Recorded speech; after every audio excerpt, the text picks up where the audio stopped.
Picture this: the most electrifying player in women's basketball, a woman who just months ago was draining logo threes over outstretched defenders and threading no-look passes that left entire arenas gasping, is now hunched over at half court, both hands planted on her knees, face twisted in a kind of pain that has nothing to do with toughness or lack thereof. The crowd goes quiet. Not the polite quiet of a free throw, the real quiet. The kind where people stop breathing for a second because something feels genuinely wrong. That moment happened not once this season, not twice, 4 times. 4 separate lower body breakdowns in under 2 months, and each time the Indiana Fever stepped in front of the cameras with the same tired answer, day-to-day. Minor discomfort. She's progressing well. And every single time the basketball world nodded, moved on, and waited for the next update that never really came. But here's what they haven't told you. What's happening to Caitlin Clark right now isn't just a physical story. It's a story about power, who has it, who's abusing it, and what gets sacrificed when a league decides that a player's marketability matters more than her body. Because somewhere between the sold-out arenas, the record TV ratings, and the endless stream of jersey sales, the Indiana Fever and the WNBA at large made a quiet, devastating calculation. And Caitlin Clark is the one paying for it. This is the injury crisis they don't want you to understand. And once you see it clearly, you can't unsee it. By the time Clark went down against the Connecticut Sun, the people who were actually paying attention had already spotted something the Fever's injury reports were carefully avoiding. This wasn't a random piece of bad luck. This was a cascade, a chain reaction, and it had been building since the very first week of the season. It started with the left quad, described as tightness, managed with rest and treatment, cleared in time for the next game. Then the left groin went, same story, different press release. Then the right groin, and then before anyone could fully process what was unfolding, the same lower body region flared again on the opposite side at a completely different angle of stress. Orthopedic specialists not connected to the Fever, not on the record, but experienced enough to read the pattern from the outside, have a name for what's happening here. Compensatory injury cycling. It's not complicated once you understand it. When one part of the body sustains damage and isn't given proper time to fully recover, the surrounding muscles and tendons begin absorbing extra load to protect the injured area. They overcompensate, and eventually that overcompensation creates its own breakdown somewhere else entirely. It's a domino effect wearing the disguise of bad luck. Left side gets hurt, right side picks up the slack. Right side collapses, left side tightens up again in response. Round and round it goes, and the only thing that stops it is complete, genuine, and forced rest. What Clark has been getting instead is managed minutes and reassurances. Multiple specialists who reviewed the public footage and timeline without being given access to her actual medical records have noted that the pattern of injuries Clark is experiencing is not consistent with a day-to-day classification, not even close. The realistic recovery window for this kind of cascading soft tissue damage done properly is measured in weeks, not days, and only if the athlete is fully removed from competition, given a structured rehabilitation protocol, and shielded from the physical demands of travel, promotional commitments, and practice intensity.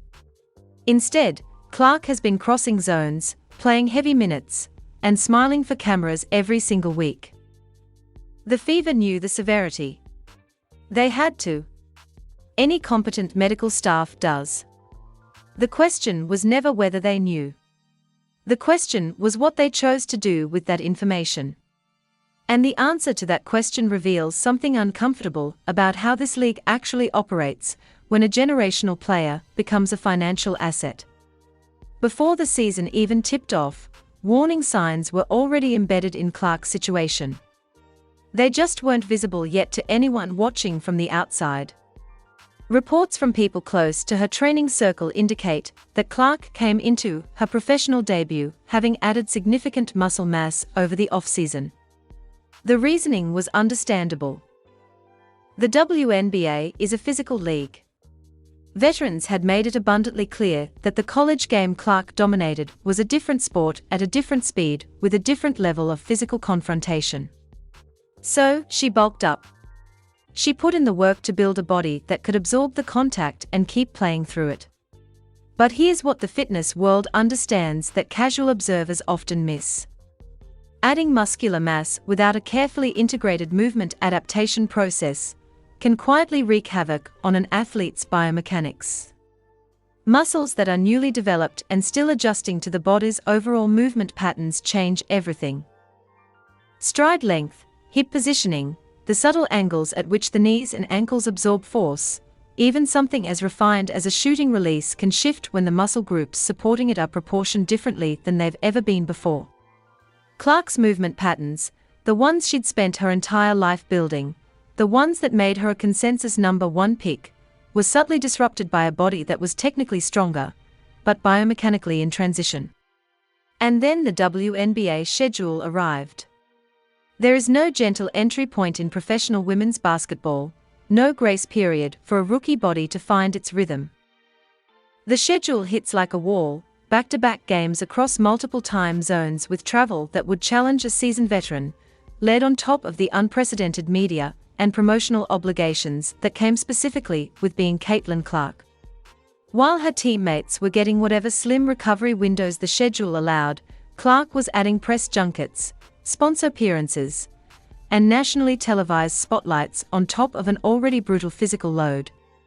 A biomechanics specialist who works with professional track athletes described a scenario like Clark's plainly. When you change a high-level athlete's movement foundation, and then immediately subject them to elite-level competition without an adaptation buffer, you are essentially running a finely tuned engine on the wrong fuel. It doesn't fail immediately. It runs. It might even run well for a while, but the wear is happening underneath the surface, invisible, accumulating, waiting for the moment the system can't absorb anymore. That moment arrived 4 times this season, and the fever acted surprised each time. There are sports moments that function as turning points, not because of what happened in the game, but because of what they revealed about everything surrounding it. The Fever-Sun matchup was one of those moments. When Clark went down, it wasn't the mechanics of the injury that stopped people. Athletes get hurt. That's the reality of professional sports, and anyone who watches long enough understands it. What stopped people was her reaction. Because Caitlin Clark, a competitor so mentally locked in that she'd been playing through obvious physical discomfort for weeks without so much as letting a grimace linger, came off that court looking like something had genuinely broken. Not just the groin, something deeper. She winced going to the bench. She bent forward, the universal athletic posture of someone trying to breathe through serious pain. And then, on the sideline, there were tears, real ones. Not the kind athletes sometimes shed in the heat of a big moment or a charged game. These were the kind that come out when frustration and fear and physical agony and emotional exhaustion all hit at exactly the same time, and there's simply nowhere left to put it. The body had been carrying more than muscle strain. It had been carrying months of being told it was fine when it wasn't. Months of being put back out there before it was ready. Months of a grind that never paused long enough for real healing to begin. And what did the Indiana Fever officially call it? Slight discomfort. Think about that framing for a moment. A player in visible tears, grimacing through movement, missing time after her 4th lower body injury in 8 weeks, and the organization's chosen language is slight discomfort. There's a reason that phrasing is chosen so carefully.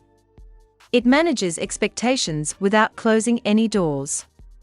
It keeps sponsors calm. It avoids triggering clauses that might mandate a longer official absence. It keeps the product on the floor. The comparison everyone reached for was obvious and warranted. If a top 5 NBA player, if someone at LeBron's level or Steph Curry's level, broke down in their rookie season 4 times in 2 months and sat on the bench crying, the entire sports media apparatus would stop. There would be specialist press conferences. There would be detailed timelines. There would be accountability questions directed at the franchise and the league. The player's long-term health would be the only conversation happening. What Caitlin Clark got was a press release written like a weather update. Here's the part that tells you everything you need to know about where this situation actually stands. Caitlin Clark is no longer relying solely on the Indiana Fever's medical staff. That's not a rumor floating around social media. That's been confirmed by people with direct knowledge of the situation. She and her team have begun assembling an independent group of specialists, outside professionals who have no connection to the organization and therefore no organizational incentive to minimize what they are seeing. Biomechanical evaluators who specialize in movement pattern correction for elite athletes, regenerative medicine consultants whose work is typically associated with NBA and Olympic-level recovery programs, specialists in soft tissue rehabilitation who approach injury not just as something to patch and push through, but as a structural problem to actually solve. The treatments reportedly being explored go well beyond what the Fever's standard protocols offer. Biomechanical retraining to identify and correct the exact movement imbalances that started this chain of injuries in the first place. Stem cell therapy targeted at accelerating tissue repair in the damaged muscle fibers, hyperbaric oxygen chamber sessions designed to reduce inflammation and push more healing oxygen into stressed tissue at a cellular level. This isn't recovery. This is a full reset, an acknowledgement that the approach taken so far has not just failed to fix the problem, it has actively made it worse. When a player of this caliber starts building a medical infrastructure that operates entirely outside the organization that employs her, it sends a signal that cannot be walked back. Trust, once it fractures at this level, doesn't repair itself with a good week of practice and a positive injury update. The Fever had every opportunity to handle this the right way, to bring in the best available resources, to make Clark's long-term health the undisputed top priority, to communicate transparently with her and with the public. They didn't, and now the player most valuable to their franchise, most valuable to the league, most valuable to the entire ecosystem of women's basketball in this moment, has decided she needs people in her corner who aren't also managing a brand. You cannot overstate how significant that shift is. It's not just a medical decision, it's a declaration.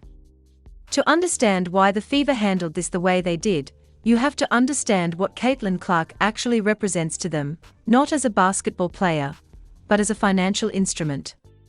Her jerseys have consistently ranked among the top selling in the entire league since before she played a single professional minute. Her presence in the starting lineup has a measurable, documented effect on ticket sales, broadcast viewership numbers, and in-arena attendance that extends beyond anything the WNBA has seen from a single player in its modern era. Sponsors built campaign timelines around her availability. Networks structured broadcast packages with the assumption that she would be playing. The entire commercial apparatus of the Indiana Fever, and in meaningful ways the WNBA itself, is calibrated around Caitlin Clark being on the court and performing at a level that generates content, conversation, and consumer engagement. So, when her body starts signaling that it needs time, real time, not managed minutes and optimistic press releases, the organization doesn't experience that as a medical situation first. They experience it as a business emergency. Every game she misses is a ticket holder who bought specifically to see her that night. Every week she's limited is a sponsor activation that loses its anchor. Every injury update that mentions anything more serious than day-to-day is a potential ripple through broadcast deals, merchandise projections, and the league's pitch to future investors about its growth trajectory. This is the machine that produces the language of slight discomfort. Not malice exactly, though negligence is a fair word. It's the institutional reflex of an organization that has allowed its commercial interests to become structurally entangled with a single player's body in a way that makes genuinely prioritizing her health almost impossible without significant financial consequence. Trainers who might otherwise push for a longer shutdown find themselves navigating pressure from above. Coaches who want to protect her playing time have to balance that against ownership and front office expectations. The PR team translates every medical update through the filter of what the market can absorb. And Clark gets managed minutes instead of rest, reassurances instead of honest timelines, a smile on media day instead of the truth. The fans who buy the jerseys and fill the seats are told everything is fine. Everything has not been fine. One of the more striking and underreported dimensions of this entire situation is how few voices inside the league have publicly, forcefully, and specifically stood up for Caitlin Clark's right to be properly protected. There are veterans in this league who have spent careers grinding through exactly the kind of mismanagement Clark is experiencing right now. Women who played through serious injuries on inadequate resources, who traveled in conditions that no male professional athlete in a comparable league would have tolerated, who built the foundation that made it possible for the WNBA to attract the kind of spotlight it currently has. Those voices carry weight. Their experience is relevant. And yet, when it comes to clearly naming what is happening to Clark and demanding better, the response from the broader player community has been largely muted. Occasional supportive tweets, quiet expressions of concern, but nothing coordinated, nothing loud. Part of that silence has a complicated explanation. Clark did not arrive in the WNBA the way most rookies do. She arrived as a phenomenon. Before she'd played a professional game, she had endorsement deals that eclipsed what many veterans had accumulated over entire careers. She had national media attention that most players in this league never experience at any point. She had a commercial profile that changed the financial conversation around the sport almost overnight. And while the vast majority of her teammates and peers have handled that dynamic with professionalism and genuine class, the underlying tension is real. There is a quiet friction between the players who built this league in relative anonymity and the player who arrived and immediately became its most visible face, its most commercially valuable asset, and the subject of more coverage than everyone else combined. Inside the Fever's locker room specifically, reports suggest an atmosphere that has grown genuinely complex. Veterans who have every right to expect organizational attention to their development, their contracts, their health, have noticed how comprehensively the organization's resources and focus are oriented around Clark. There are quiet frustrations about rotations, about minutes, about the perception that one player's needs automatically supersede everyone else's. None of this is Clark's fault. She didn't design the system. She didn't ask to be made the sun around which everything else orbits, but she's caught in the center of it. And paradoxically, she's also the one being most failed by it. The organization built the team around her visibility without actually building the team, and now everyone is feeling the consequences, Clark most of all. There's a version of this season that goes entirely differently, and it's not hypothetical. It's what competent player-first franchise management actually looks like. The moment Clark pulled the left quad in the early weeks of the season, the correct response was immediate and clear. Shut her down. Not game-time decisions and reduced minutes. Not checking her movement in warm-ups and hoping the body cooperates. Full stop. 2 to 3 weeks of complete rest with simultaneous activation of whatever specialist resources the organization could bring in, regardless of cost, regardless of schedule implications. That initial injury gets treated not as an inconvenience to be managed, but as the beginning of a story that could go very badly if the chapter isn't closed properly the first time. The rehab protocol built around that shutdown doesn't just address the original injury. It investigates why the injury happened, which movement patterns contributed, which muscle imbalances were already present, which aspects of the training load and travel schedule created the conditions for breakdown. It corrects those things before she returns to full competition. The coaching staff adapts its game planning around her absence rather than rushing her back to make the adaptation unnecessary. The PR team frames the shutdown as organizational discipline, a team committed to sustainable excellence rather than short-term results. Fans respect that narrative. It actually builds trust rather than eroding it. What Indiana did instead reads like a case study in how not to handle a franchise player's health. She was back on the court before the tissue had healed. The minute restrictions were applied inconsistently and quietly abandoned when game situations demanded more from her. Health updates were timed and worded to minimize alarm rather than maximize transparency.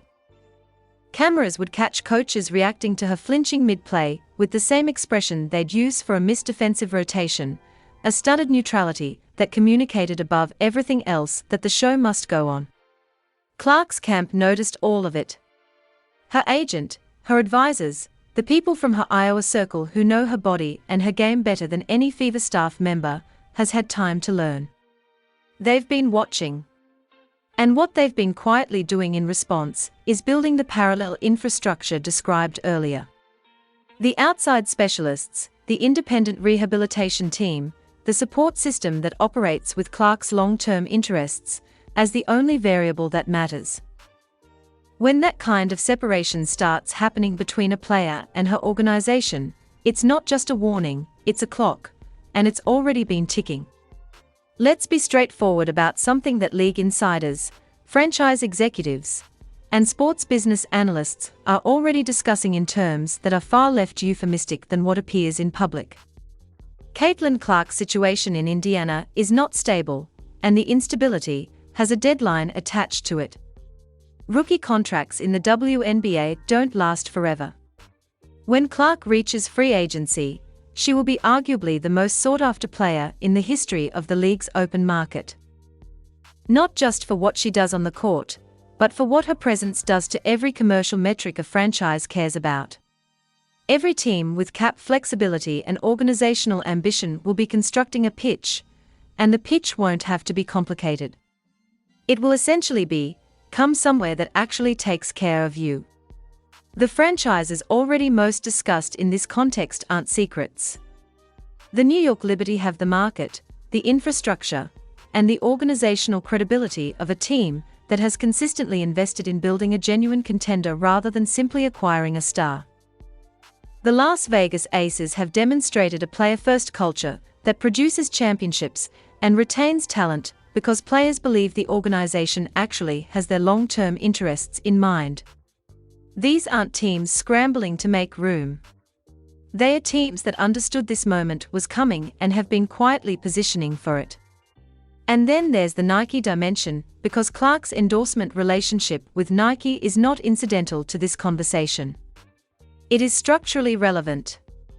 Nike has enormous investments in Clark's profile and enormous incentives to see that profile maximized in the largest, most visible markets possible.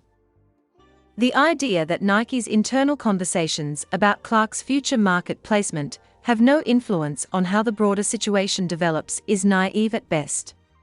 Sponsorship structures at this level of investment don't sit passively while organizational dysfunction threatens the asset they've built campaigns around.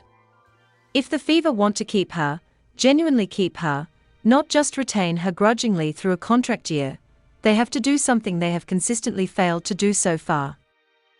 They have to demonstrate through action, rather than press releases, that Caitlin Clark's body and long-term health are more important to the organization than any single game, any single broadcast window, any single merchandise revenue quarter. They have to build something around her, rather than simply building on top of her, and they are running out of time to make that case convincingly. The departure, if it comes, won't be emotional. Clark is not the type.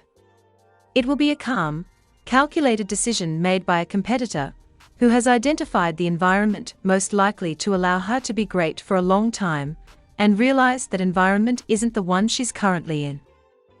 Here's what the WNBA's leadership seems to have genuinely, structurally underestimated about this moment.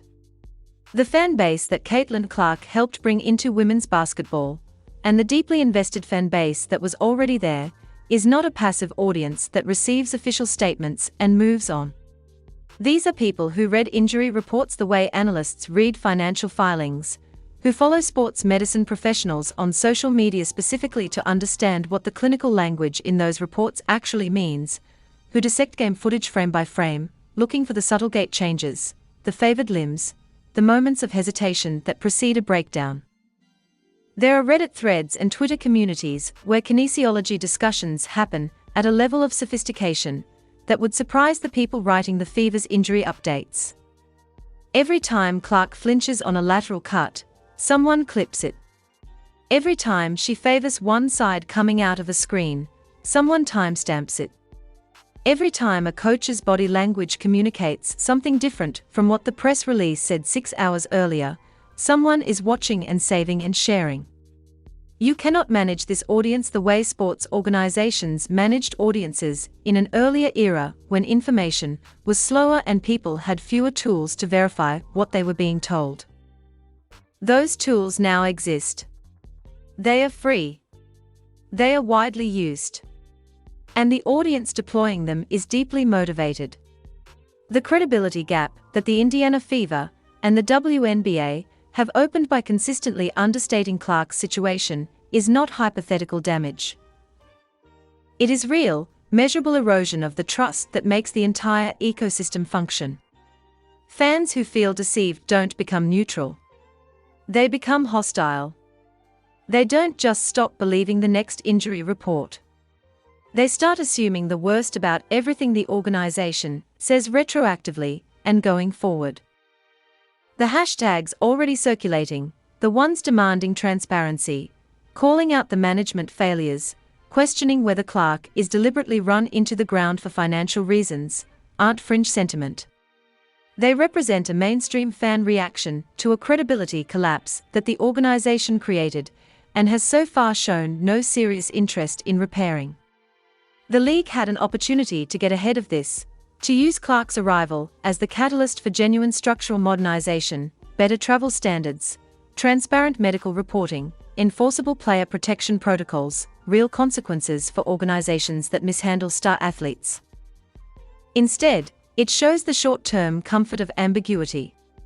And now it's discovering that ambiguity in the information environment of 2025 ages extremely badly. Pull back far enough from Caitlin Clark's specific situation, and the shape of what's actually happening becomes clear. This isn't ultimately a story about one player and one bad organizational decision. It's a story about an entire professional sports league at an inflection point, a moment where the distance between what the WNBA is presenting itself as and what it actually is for the athletes inside it has become too visible to paper over. The league's aspirations are genuine and the growth of the past few years is real. Television deals that would have been unimaginable a decade ago, attendance numbers that validate what advocates of women's basketball have been arguing forever. A generation of players whose talent, athleticism, and basketball IQ compares favorably with any professional league in the world. All of that is true and all of it matters. But a league that aspires to stand alongside the NBA, the NFL, the elite tiers of global professional sports, cannot continue operating with infrastructure designed for a much smaller, much less visible enterprise. The medical standards have to evolve. The travel conditions have to be modernized. The injury reporting has to become something other than a PR management tool. The gap between what organizations owe their players in terms of genuine care and what they are actually delivering has to close, because that gap is now being examined by a national audience with the tools and the motivation to see it clearly. Caitlin Clark became the face of this reckoning not because she asked for it, but because her arrival made everything that was already broken impossible to ignore.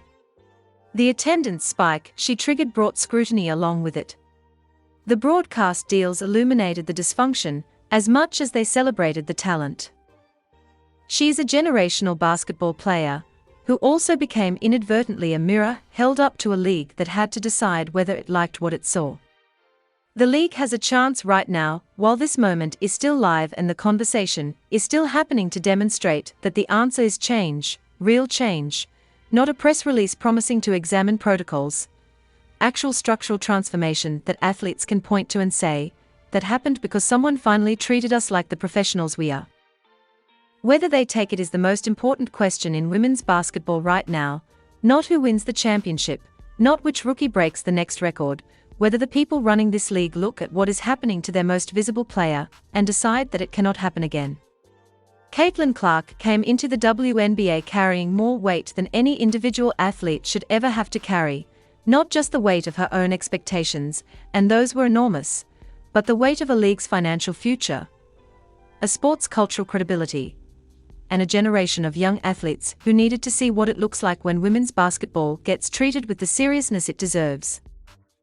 She's been carrying that weight through a groin that wasn't healed, through a quad that needed more time than it was given, through a body that kept signaling distress while the people responsible for responding to that signal chose language over action, appearances over accountability. But here's what's also true. She is not finished, not even close.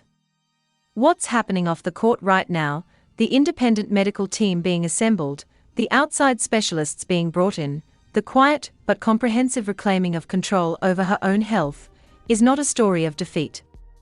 It's a story of an elite competitor understanding exactly what the problem is and doing what elite competitors do. She's solving it on her terms, without waiting for permission. The comeback is coming, but it won't be on anyone else's timeline. It won't be because a press release declared her day-to-day, and a coach decided the matchup was favorable. It will be because Caitlin Clark, with full information and full agency, decided she was ready. And when that happens, the version of her that steps back onto that court will have been through something that most athletes never have to face, a full confrontation with the systems that were supposed to protect her and chose not to. That experience changes people. It clarifies things. It makes very obvious who is actually in your corner and who is managing you. And it permanently rearranges priorities in ways that tend to produce either a harder, more focused competitor, or a player who walks away and finds somewhere better to direct her energy. The WNBA should be hoping very hard for the former. And if they want to make that outcome more likely, they know exactly what they need to do. The question is whether they'll do it before she makes the decision for them.